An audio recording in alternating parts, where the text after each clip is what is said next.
Hello everybody, my name is Michael, and this is Dark Souls 1. I am just going to show you the Elite Knight armor that I picked up last episode. I kind of forgot to show it to you guys because I was a little busy, but this is great looking armor. It admittedly looks better in Dark Souls 2 because it's got that sweet cloth physics, but it looks pretty good here. It looks awesome. I, however, have used it so much that I'm going to take it off now, and there's another reason I'm going to take it off. Did you see that? Yeah, that's what's known as a fat roll. If you have over 50% of your maximum equip load, you're going to be fat rolling. And you have very few invincibility frames with that, and your reaction speed afterwards is very slow. So, yeah, you don't necessarily want to go with that. That can make life very difficult. I do like the look of the armor that the knight here starts out with. I changed just a little bit. I did quite a bit of farming of these guys here in the Undead Parish, and brought my S-Talk up to +5. I would highly recommend anybody do that with a suitable weapon once you get to the Undead Parish, maybe after you've gotten the Claymore, a great weapon which we are going to be getting in just a moment. Let's head right over here. I love this area. Just look at it. It looks and feels great. Look at how that's smashed up there. How it's turned to ruin. I've always wanted to explore the ruins of the Roman Empire in maybe the 500s or 600s, just after it happened. You know, and just look at the still standing but crumbling ruins all around me. I think that would be really amazing. Not that there aren't ruins now, but, you know, it would have been cooler back then, you know, with some hordes of barbarians around to kill. We're going to be running into a new enemy. Have we run into this guy yet? No. A new enemy called the Boulder Knight, and we are going to show him in just a second after we finish these guys off. After just about an hour of farming in this area, I got about over 5,000 souls and was able to buy a couple of things I wanted, like the weaponsmith box and the repair box. And, you know, if you're worried about levels or you want to get some Titanite shards, those guys down there drop Titanite shards and long swords. You can get it pretty easily. Now, you'll see there's this bridge over here, and there, with that sweet-ass cape, is the Boulder Knight. We are going to try to sneak up on him. Ooh, but wait a minute. I don't know when this happened. I'll highlight it in the video, I think. But you'll notice it says 4 humanity on my soft humanity counter near my health bar up there instead of 3. Well, that's because if you kill a certain number of enemies in the game, if you pass through a level, you know, undefeated, and just essentially play really, really well, the game rewards you by randomly giving you a soft humanity. And I've been killing and wandering around here so much that I've actually gotten 3 of them and now 4. Take a look at this bridge over here. Go very, very slowly across it. Be very quiet. We're hunting Boulder Knights. Very quiet. Target him. Target him. And wham! Nice. I love that you can actually, you know, it's part of what you're doing in the game. I can remember playing Neverwinter Nights and, you know, trying to defeat an enemy as a thief character, as a rogue character, and using my sneak attack, and it just didn't feel like I really was sneaking up on a guy. Now with this guy, if he has a spear up and a shield, and if we kick him, we can knock the shield aside, which I will do now. Whoops-a-daisy. I can't do that with the S-Talk, remember. If I could do that quickly and just immediately get him there, I could defeat him. These are hollow soldiers, I think. They drop their armor, but it's pretty crummy. Let me take a look at it. I think I got some. Yeah. I really love barbarians, and I think Dark Souls 2 did a much better job of giving you armor that made you look and feel like Conan or some kind of barbarian. This game does not, however. Look at, I mean, this is the closest thing I could think of, and it's not especially good if you want to try to pretend to be a barbarian.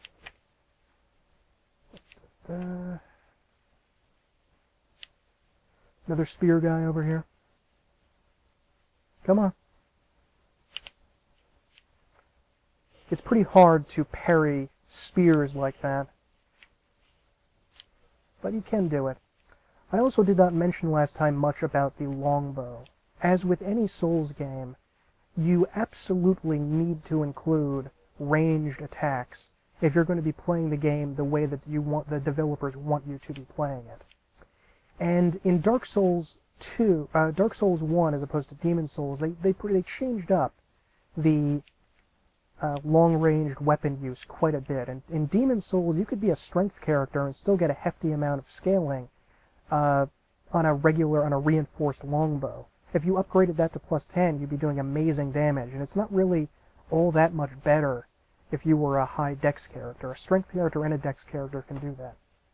In Dark Souls 1, however, things are very different because they distinctly made bows a dex-based weapon. You know, you'll see that this has an A scaling in dexterity under parameter bonus and a D in strength. And yeah, this is made for a dex character to use, and really only a dex character is going to get what you need out of it. You see under physical damage, we're doing 36 damage, but plus 78. And we only have, I think, 15 dexterity. So that's adding plus 78 over, you know, I mean, it's essentially doubling the damage here. It's over doubling the damage. It's amazing. And if I was a strength character and I got just the minimum dexterity to use this, I would not be getting very much out of this at all. And I would need to infuse it with some sort of elemental damage to get anything good out of it. And even then, I still wouldn't be doing great, because a fire or lightning upgraded bow is not especially good. It's kind of okay. It's not great. Let's just head over here to this guy. Very quiet. Very quiet, because this guy has a rapier. Oops-a-daisy. Jumped the gun.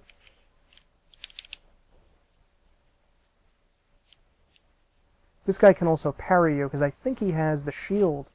Does he have the same shield as us, or does he have the buckler? I think he has the buckler, which is a similar kind of shield with excellent... Oh, he's flasking too. Yeah, the enemies can flask. They can use health potions too sometimes. I forgot to mention that.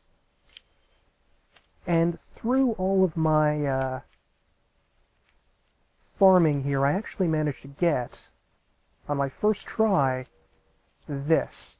The Boulder Shield. Now, I can't use it yet, because I need 12 strength, but that's nothing. I'm going to get that in a couple of levels. But this shield is one of the best shields in the game. It has amazing durability for its weight. It has stability, rather, excuse me. It has amazing stability for its weight. It has stability that is much more akin to a tower shield than a medium shield. And it's just one of the best shields in the game, and it looks really sweet too. But I can't use it just yet. Those guys over there, the ones with the boulder shields, they actually drop an amazing sword, which I think is more of a thrust weapon called the Boulder Side Sword, and it's one of the best weapons in the game. Unfortunately, I did not get it to drop even after an hour, so I gave up. This is the Knight Shield. It is not especially good. It's the same shield that Petrus uses. It looks kind of neat with the red and blue. It's got kind of a neat... What is that on the cover there? Like a dragon around a sword or something? It's kind of neat.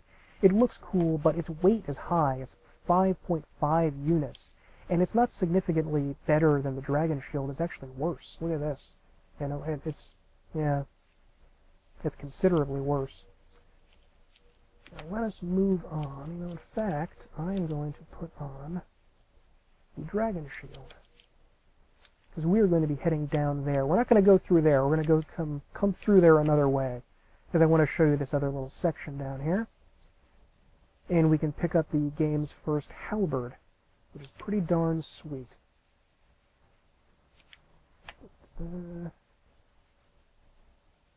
I'm regular rolling now, I think.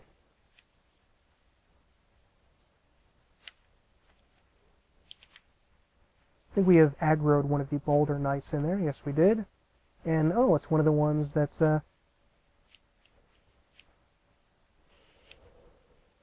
The other one, there's another one like this, and one with a rapier in there, and I don't want the rapier one to come out here, because he can be tricky. Parrying him is very difficult. Okay. Now you'll notice down there a bunch of things. There is a gate, a mechanism to control the gate, which can be pushed down if one of those hollow warriors gets through the gate. 2 guys with crossbows up there in a walk, and some sort of very large armored animal. And I'll tell you right now that that is a gigantic boar.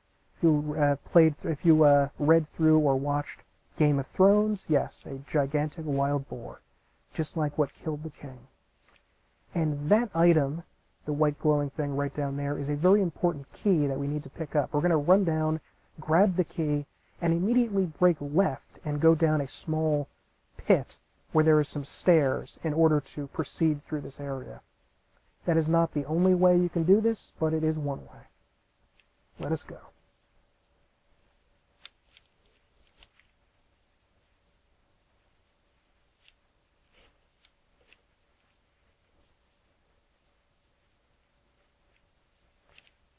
Don't worry about that hollow right there.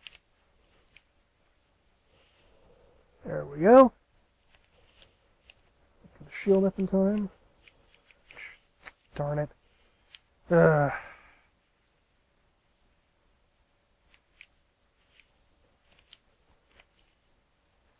Now this giant armored pig over here is huge. Look at this bastard. Look at this guy. He is enormous. And I don't think I need to tell you that we can't do a lot of damage on him, even with a +5 weapon. And he can pretty much one-shot us, I think, if he gets us dead bang. So what you want to do is you can lure him down here and bring along a bow of some kind, with like the longbow we picked up before. And you can just nail him with arrows in the ass. You can shoot him in the ass with arrows. I'm going to repeat that. You can shoot arrows into his anus. Into his anus. Into his anus. Okay. I said that enough. Now let's head over here. There was a hollow here that we may have caught a fleeting glimpse of, and he was trying to lead us into a trap. There is a bunch of these nasty hollow motherfuckers down here, and they are trying to lead us in here to jump us, because they're filthy, naked hollows, and they can't really do anything else with their life. But stick up, people. It's kind of sad.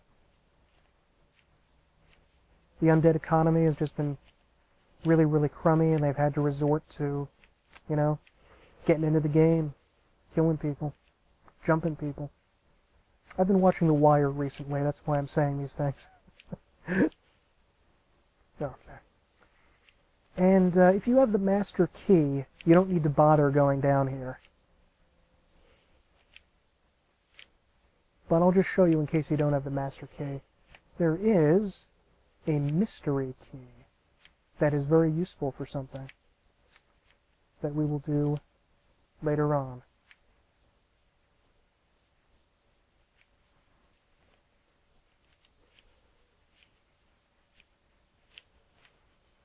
And that is a soul item there. I'm going to try to make a jump for, move across these beams.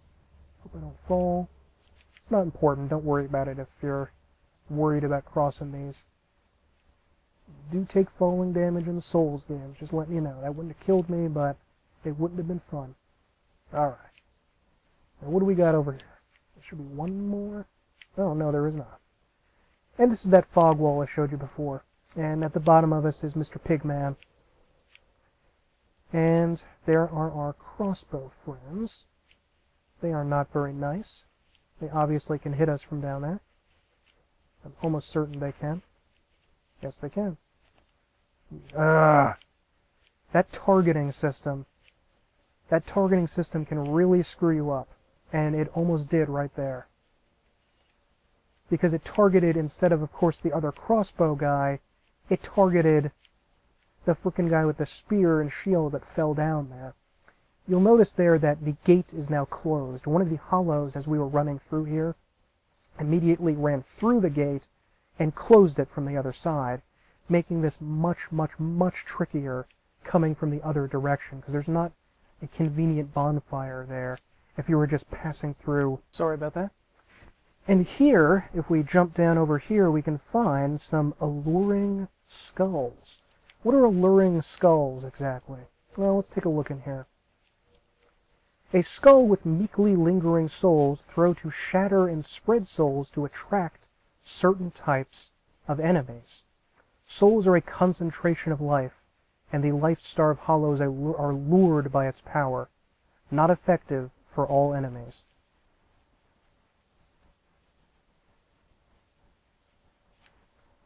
Where are you? There's Mr. Piggy. Hello.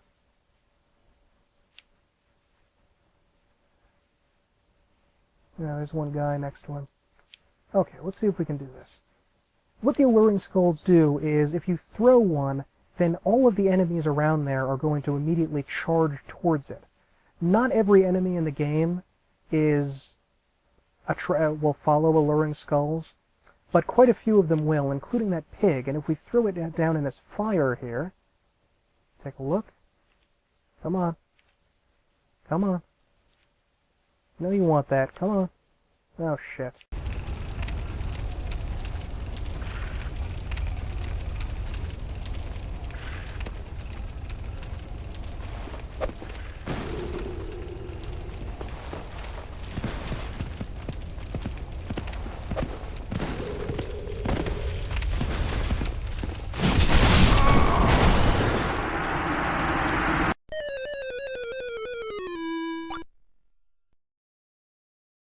Okay. Sorry about that. Siblings, am I right? Alright. Anyway, let us see if we can do this without falling off. And what you can do is use the alluring skulls to lure him over to the fire over there. You can get him to move just a little bit. Come on. And if you get him to lure him into the fire, hope I don't throw this, see this right there? One of them went over there, they will burn. And in theory, they'll burn to death. Oh, well, he ran off angrily. He is not having that. I think the enemy thinks that he can run all the way up here.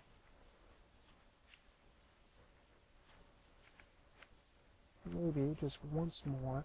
You kind of step forward as you use the alluring skull there, as I learned to my cost. But, I don't know if he's gonna burn with that one? No, not really. So you can do that, although really if you have the bow, there's not a heck of a lot of point to do it. In Demon Souls, using things like, what were they called? Soul Remains, which were the alluring skulls of that game, can be very, very useful. In fact, in some levels, they're kind of like, you had to do it, in a way. You know, in order to win. I don't want to say you had to do it, but in Shrine of Storms, yeah, I'd really want you to do that. I'm just going to finish them off this way. But as I said, if you don't want to use the alluring skull trick, just go down to that little stairwell and wait until he turns around and hit him with arrows in the ass. Or if you don't have any arrows, which is unfortunate, just stick him with your weapon in the ass, like sticking a pig. Thankfully, this guy does not respawn. He is one of an extremely rare number of enemies, like the Black Knights, that do not respawn. So, and these guys were a little bit like those frog things, or those stick insect type guys, I guess, in the Darkroot Garden, in that there's only a tiny handful of these in the game. There's actually only 3 of those guys in the game. And that's, that's pretty amazing. That they would, spend all that time to animate them, to create them, to draw them, and there's only 3 of them in the whole game. So, that's pretty impressive. Just look at how beautiful this is. Love this. Love the green, like the moss coming on it, and the leaves growing on it. Love the, just the forest down there. It's really cool. The sun rays up there. It's amazing. Alrighty. We're inching closer to the claymore, I promise. Oh, for God's sake. I'm really missing that kick attack, because that makes these guys a joke. But because I don't have it, they're a lot more serious.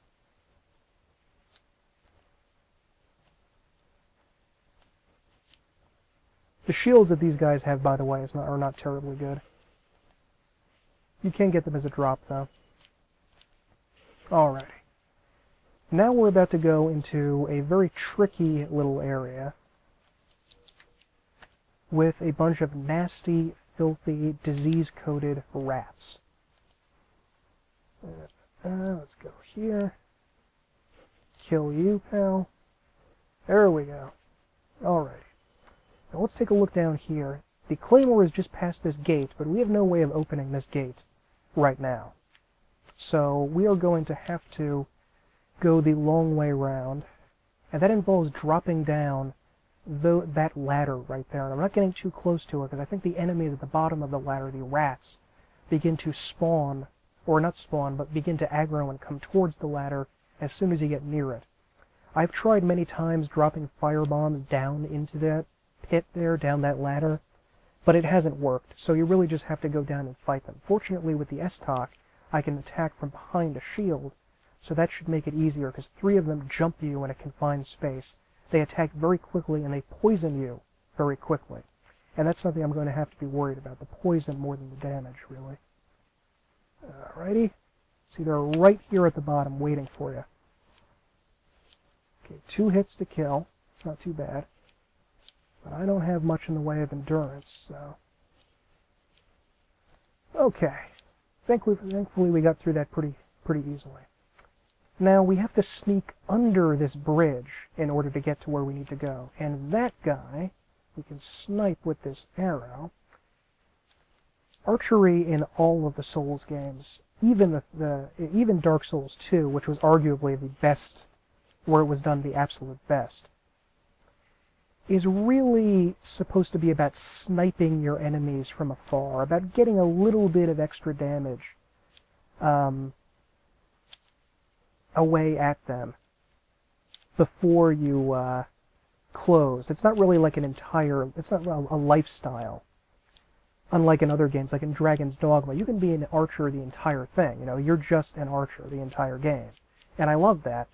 But in this game, it's very, very different. It's not really viable to just be an archer, and honestly, it's not fun, unlike in Dragon's Dogma. Now, I just went down here and kicked down this ladder. This will become clear what this is for a long... No, wait, no, the next episode. Why am I saying a long time? The next episode, we're probably going to make this clear when I go through the Undead Burg. That's the standard way you're supposed to go in the game. That first area you're supposed to go without the sneaky Master's Key. Now let's pop back up here, and there's a very large bridge with a lot of enemies on it, including enemies that have spears and crossbows. Now what we are going to do is run past these enemies. Hope they don't hit us, and they did, of course. Break right. And I don't think they can hit us from here. We're going to talk about this area in just a second. There is, as you can see, a bonfire here. Let's go take care of some of these guys. Ooh, shit. Oh, fuck. Damn crossbowmen. Don't get me started on those fucking crossbowmen.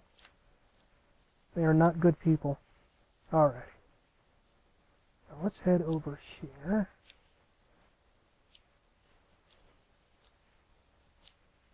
Yes. Take that, you filth. Alright.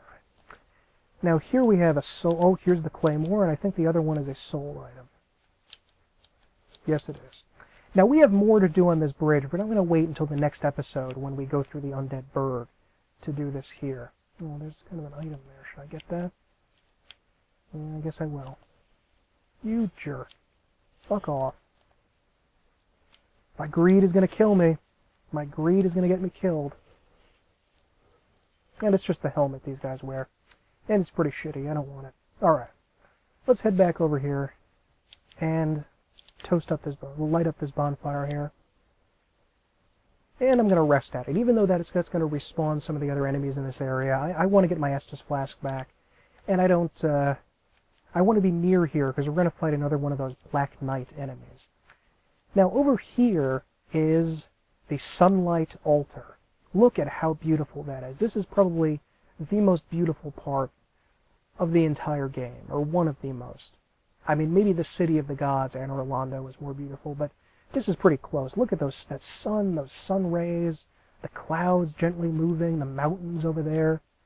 It really feels heavenly. And the castle, it's all beautiful. This is the place you want to go to join the Sunbros Covenant. But it is very different from how it was in Dark Souls 2. In Dark Souls 2, I actually like how they did it better, because anybody could join. Which admittedly made it a lot less special. I know that. But it was just so much fun to do, and I really wanted to do it. The statue here is almost identical, I think, to the one in DS2. And not anybody can join this. Only somebody that I think has 22 faith. I think I'll put an annotation on the video here. 22, 25 faith, something like that. So you have to be a faith character in order to join. Not just any random person can do it. So, yeah. See, I can't even, no prompt comes up. And there are some hollows here that, in another great moment, these hollows are nice. They're like the ones in the New Londo ruins. They are miserable. I mean, I say they're nice, but they're really sort of miserable or praying or... I don't know, they have some vague sense of self, of remembrance of what they were in life that comes back because of this place. And, that's amazing. But let's get over here and probably die repeatedly to this effing Black Knight. But first, let's take care of this guy. The pig has not respawned, as I mentioned, so we don't have to worry about that. He can chase you all the way down here, by the way, so I wouldn't futz about with that pig and try to run through here. I mean, he can, but it's not all that easy. Let's see if we can beat this guy, or if we're going to have to cut back. He has a huge greatsword, one of the biggest greatswords in the game. This gigantic beast. And he can also hit you with his shield to do a considerable amount of damage to your... not damage, but it'll hack away at your endurance. Whoa, did you see that? He's using the Black Knight Ultra Greatsword, which is, as you might imagine, a truly gigantic weapon. And even if we have our shield up, he could still knock us away pretty far. It's also not easy to parry this, at least for me. I'm sure for other people it may be. It's not super easy for me to parry this.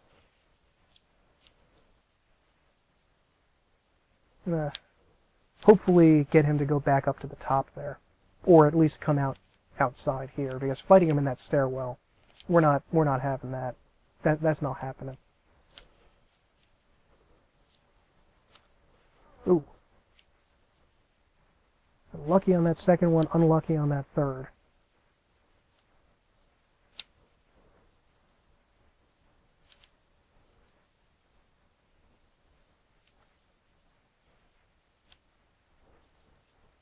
Lucky on that backstab, let me tell you. See, even blocking, it did damage through the shield. That weapon he has, I don't particularly care for, to be honest. I've used it before, and it's just sort of big and slow and kind of a meh. Although if you get really lucky and get it as a drop, it can be a really good early game weapon. And we are officially out of Estus. We might have to do this again. Fuck. Yep. Fucking hell.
Okay, sorry for the break there. And we did get a Titanite chunk, and that cheap motherfucker didn't give us anything else. That little prick. It is useful to kill that guy because he does give you a Titanite chunk, which eventually later on in the game becomes important. Although, honestly, you may want to wait until later on when it becomes, you know, when it's actually important to your character, because now it kind of isn't. Now, we are going to finish up a few things in the Undead Parish. Now, one of the bells that you have to ring, one of the bells of awakening, is actually in the Undead Parish. However, we're not going to bother to ring it right now because we have to defeat a boss in order to get it. And I want to do some other things first before we get to that boss. Alrighty. I switched out my Dragon Crest shield in that fight to use my target shield because I really felt that parrying him, that was the way that it needed to go. And that final parry I got was actually on a really hard move to parry that he does. That's kind of weird and slow, and it's difficult to get the timing on. But I did manage to get it. I'm proud of myself for that, even though I did die a couple of times fighting him. Now, this next area, we are going to unlock an NPC after we kill a bunch of hollows and a new enemy that we haven't seen yet. And I'm going to show you him as soon as I get over there. Also give us a chance to kill a few more Boulder Knights. Maybe get lucky and get that sword that I want, but who knows. Let's see here. I'm also going to show you the Claymore in just a second. Look at this guy with his tricky little buckler. Is he doing the stance? No, he's not. How the heck did he do that? It looked like he attacked through the shield. Frack. Okay.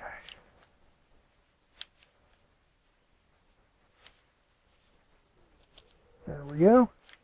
That guy can't drop the boulder sword, only a rapier. Alright, let's go kill this spear guy here. And then, I think, I will show you the Claymore. I don't think I can use it yet, though.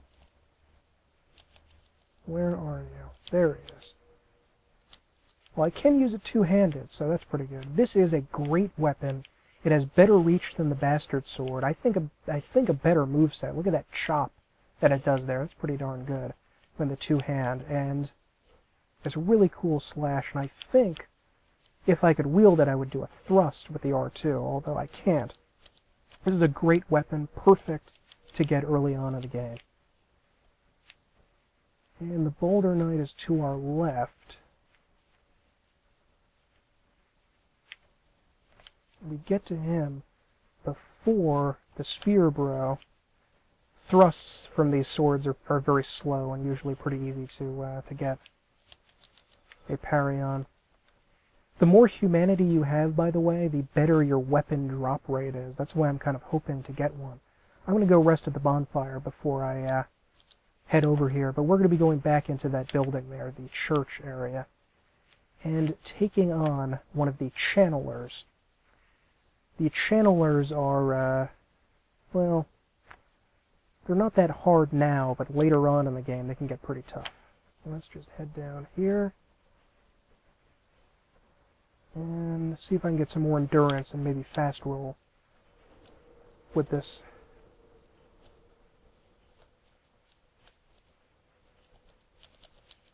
Alrighty. Can we fast roll? Yes, we can. Alright. Now let's go take that channeler guy out.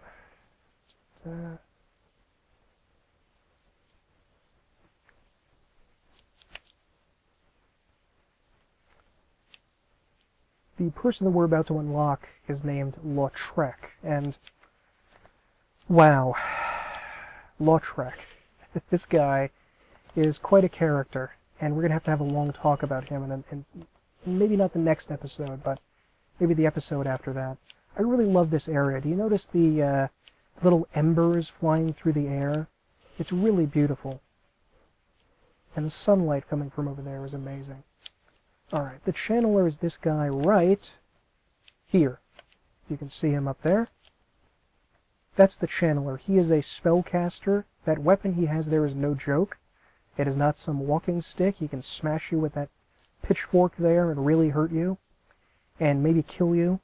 And he also can fire soul arrows, just as if it were a catalyst. And you can, he also has, oh, can you see him there? Right there? That sword? There was a bunch of hollows over there, and he can cast a buff spell on the hollows and cause them to become really, really strong. So we need to worry about this guy. He is probably going to come at us with about 10 or a dozen hollows at once, and we're going to have to take him out. Although first, there is another one of those boulder knights with a rapier that we have to take on.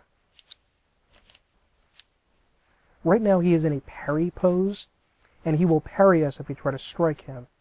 That's why we have to use a jumping attack, as jumping attacks cannot be parried. You flasking little bitch. What you flask on? Oh my god, I just heard in the background, I just heard the channeler attacking. I don't know why he is aggroed so early. Maybe because I was looking at him or something. I don't know what the heck that was about. Usually he doesn't aggro until I get on the top here. But if we go over here, you'll see that little dance he's doing? That's the buffing spell.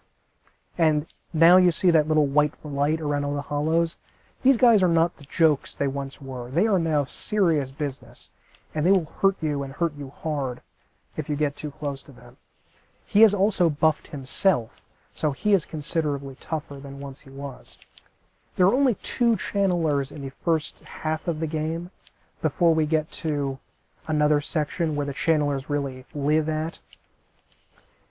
And these channelers, this one and the other one in the depths, they will disappear once you have killed them. They will not come back. Let's see if we can get close to him. Unfortunately, he can sometimes fall to the bottom there and get caught up with the boulder knights, which is not fun. We don't want him to do that. Oh, for heaven's sake. Of course. Of course. Yes! There it is. We did it. And that guy doesn't respawn, so you don't have to worry about him. Let's just head over here and grab a soul item. I don't know how he got put into this position here. Was he trying to climb in or something? Down this way, that is where the boss is, the Bell of Awakening boss. But we're not going to go there just yet. We're going to head over here. And you notice I now have 5 humanity, because they gave me some extra humanity for living so long, I guess, in this area. Which is, you know, it's kind of nice. It's always good to be appreciated. He was going into his little parry pose there. The armor that those guys have, the boulder armor, by the way, I managed to pick up during my running around. It actually looks, okay. I know that this is based on the armor that Guts had in Berserk, but unlike in Dragon's Dogma, it's not the exact armor. And in that game, I loved wearing his armor and wielding his sword, because it looked exactly based on that. We got a free humanity here. But in this game, it sort of vaguely sort of looks like it, and it's not enough for me. And also, your belly is exposed with it. I mean, that makes no sense at all. Just, you have to smash through here to get through this wooden door here. Then we will pop up here and have a chit-chat with our friend. Then I am in luck. Could you help me? As you can see, I am stuck without recourse.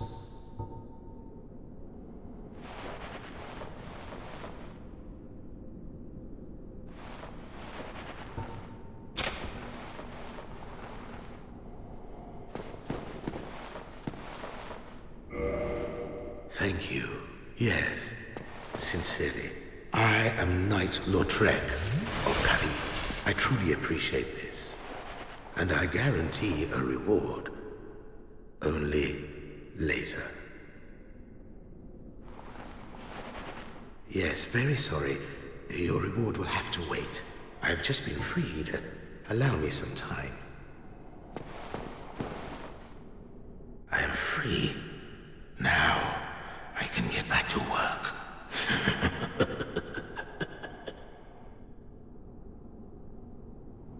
I am free. Well, he seems like a morally upstanding chap, doesn't he? I'm just going to point out here that we are freeing him from a prison. A prison that he has been placed in. This is not part of an undead asylum. He has just been tossed in here by God knows who, because he is not a very nice guy. But we're going to have to save that talk for another time, because I am going to bid you farewell. Next time we are going to be doing the proper first level of the game, the Undead Burg. I will see you then.